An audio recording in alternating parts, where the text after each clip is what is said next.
Well, I thought I'd check out the other half of that trail going from Solon to Chagrin Falls. Unfortunately, it's still half open. But in the meantime, I did check out a few things around Twinsburg, including the Nature Center. So, let's ride.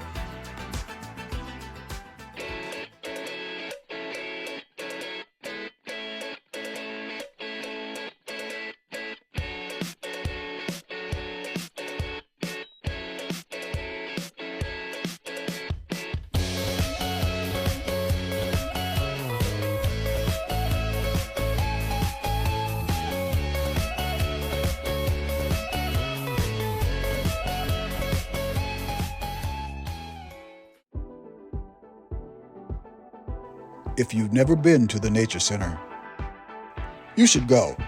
And if you see me out there, give me a wave.